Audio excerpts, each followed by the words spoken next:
So the question for today is, are you ready?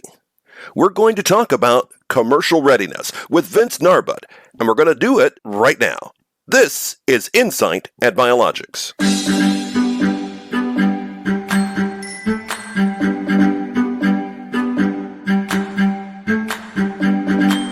Hi, Vince. I appreciate you coming by and doing this with us. So first, tell everybody a little bit about you and your background.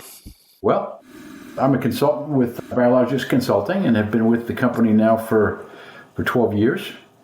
Prior to that, I was in the biopharmaceutical industry, working for a company called Biogen, both in the Boston area and in Research Triangle Park, North Carolina. My expertise is primarily in all areas of operations, process development, clinical and commercial manufacturing, validation, quality assurance, computer systems quality. As an overview, I would say that covers it. Okay. All right. So we're talking about commercial readiness today. So let's get right down to the nub of it. What is commercial readiness, and is commercial readiness only related to regulatory compliance? Okay. Well, in the context of our discussion today, James, commercial readiness is intended to mean a state of full preparedness for a pre-approval inspection and for reliable, consistent, continuous, ongoing commercial manufacturing of drug substance and drug products. All right. So now, what areas are important for commercial readiness? Okay. Well, the way I like to think about these areas of highest importance is pretty much based on the six main quality systems. We have facility, materials, production, laboratory controls, the overall quality management system, and the labeling system. And these are the six areas that typically FDA dives into when they come in and inspect facilities. As it relates to facility preparedness, this involves sort of all aspects around building and production area access controls, the utility areas, the utilities used in the manufacturing, all the clean rooms and facilities used for manufacturing, the equipment used in manufacturing and testing, the maintenance program that is in place to support all the equipment and utilities, calibration program, the validation program, and then all the computerized systems that are used to support the manufacturing, testing, and quality assurance of all the products.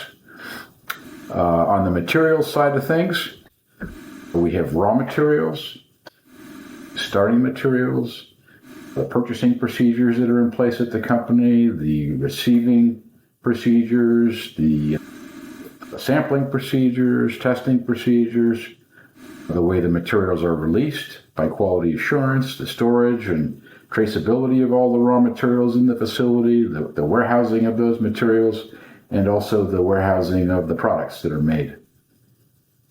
On the production side, we have the flows of the process through the manufacturing areas. We have the gowning and controls used for personnel that are performing the manufacturing. We have the cleaning of the facilities. We have all the documentation that's used to document the manufacturing.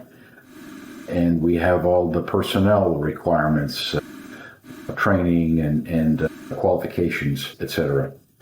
On the laboratory control side of things, we have the actual laboratories themselves and their readiness, the testing instruments, the analysts that work in the laboratories and their qualifications and training, all the reagents used for testing, the reference standards used, the data integrity program to ensure all the data coming out of the laboratory can be relied upon and is robust and well protected. And then we have all the test methods that are used to test the products and the materials and the validation of all of those test methods. On the quality management system side of things, we have all the procedures and activities around the deviation, CAPA, and investigation areas performed within the company. We have the change control program. We have the audit program, supplier quality program, training program, and tracking systems. We have the documentation program and how documents are archived and maintained over the long run. And then we have the management review program. And then finally, on the labeling side of things, we have the various labeling procedures, the controls for labels, and traceability for all labels. So that kind of gives you a snapshot of the main areas of importance for commercial readiness. Okay, and that is quite a bit. So when should you start preparing, and how much time does it take to be ready? And tell them what kind of resources do you need to be ready? Okay, well, in my experience, the earlier you start, the better, because it does require quite a bit of preparation, especially if you have not been down this road before. Many times, the companies that we deal with at Biologics Consultant have not manufactured commercial products before. This is kind of their first try at it, so you certainly want to make sure that you're prepared, and I would generally advise starting preparation 6 to 12 months in advance, probably closer to 12 months for companies that have very limited to no experience. And this actually takes quite a bit of time commitment on the part of personnel within the organization. In general, I would say all staff that are involved in GMP operations will at least require some level of training on how to deal with inspectors that would be in the facility that they may encounter in their work during the inspection, how to respond to questions, side of things. The management supervisory personnel will need to be involved in the assessments of their areas to determine where there may be some areas of improvement needed, and then on an ongoing basis until all improvements have been made, they'll need to be involved in those improvements and involved in the project management associated with making sure that all comes together in an organized and timely manner to be ready for the inspection when that occurs.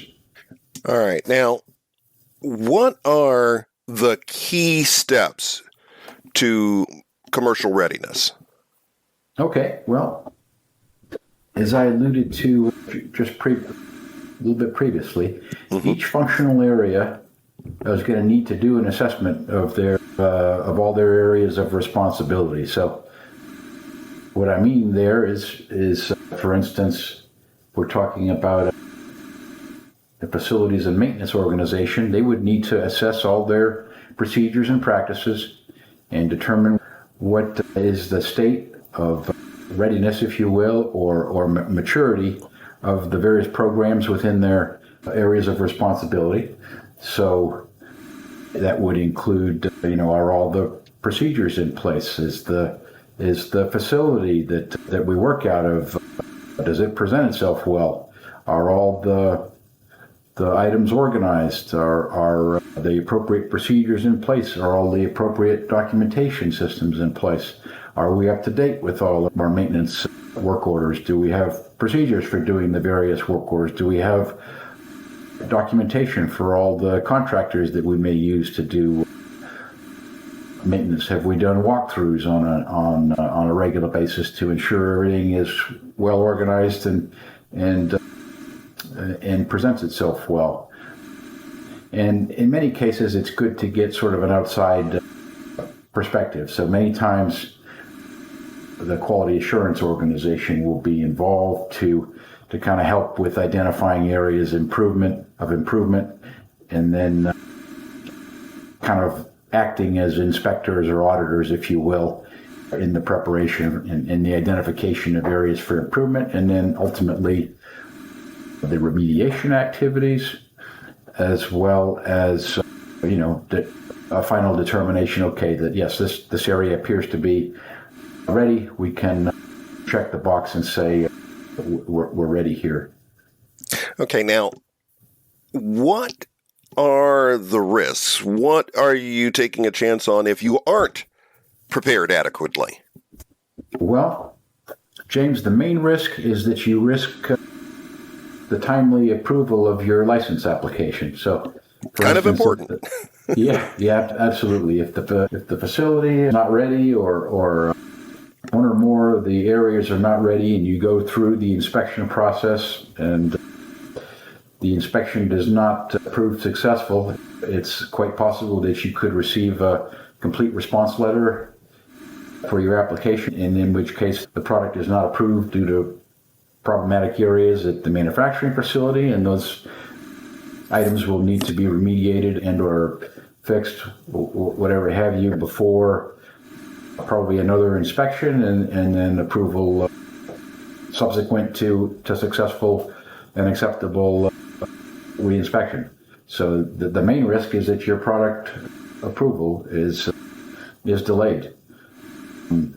On the others, a secondary risk, which is not inconsequential over the long run, is that you've created a poor first impression with FDA, and that doesn't set you up well for the future. Ultimately, FDA is going to be visiting a commercial manufacturer, usually on a biannual basis, and they determine how often they need to inspect facilities and whether they need to go every 2 years or not, a lot based on what they see when they visit the facility. So if you've given a poor impression on your first time out, that doesn't set you up for success going forward. So it's an important aspect to consider is you really want to put your best foot forward, especially in a pre-approval inspection, and have a successful outcome.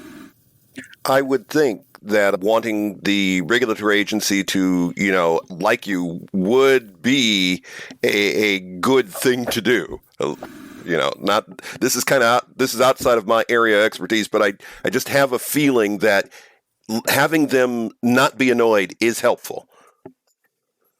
Yeah, absolutely. All right. So now, what can we, Biologics Consulting, help companies do to prepare to be commercially ready? Okay. Well, James, BC, or Biologics Consulting, has been involved with a number of companies over the years in the time that I've been with the company, where we help companies in their overall commercial readiness preparations, and that can involve one or more consultants helping in a specific area. It can involve us coming in and doing an overall gap assessment or a mock inspection, sometimes multiple people for a week, where we kind of do a deep dive in all areas to try to identify as many areas of improvement as possible. And so we can be involved on that side of things. We can also be involved in coming up with solutions and recommendations for improvement. And then we can also be part of the actual improvement plans, where we help with remediation activities, writing SOPs, whatever the case may be. We have consultants with expertise in all the general areas of GMP and facility preparedness. So on the facilities and engineering side, on the production side, on the quality control and laboratory control side, on the quality assurance and quality system side. So we have folks that can help with all those things, and we can help in a holistic way, sort of in all aspects, or we can kind of help in very specific areas where a company may know that they need some help. All right, Vince. And if people have more questions, they can feel free to contact you, yes? Oh, absolutely. Yeah, so we do this quite regularly. I'd say it's one of our more frequent repeat type activities that we do with clients over the years as they gear up and prepare for pre-approval inspections. We've done these with relatively large companies. We've done it with contract manufacturing companies. We'll call it traditional biotech type protein and monoclonal antibody manufacturers. And then, most recently, we're helping companies with portfolios in cell and gene therapy areas as well. So we've helped all those folks. Well, cool. And thank you, Vince, for coming in, talking to us about this. And folks, if you'd like more information, you can just email Vince or any of us here at insight@biologicsconsulting.com. We'll route it to whoever you need to talk to. That's insight@biologicsconsulting.com. Also, we'd love it if you'd like, subscribe to, rate, and review our show. The executive producer of Insight at Biologics is Chris Krahansel. This episode was produced and edited by me, James C. Taylor. The technical supervisor is Jeff Weiss. The Insight at Biologics theme is by Tom Rory Parsons. I am James C. Taylor, and thank you for joining us, and please come back for more Insight at Biologics.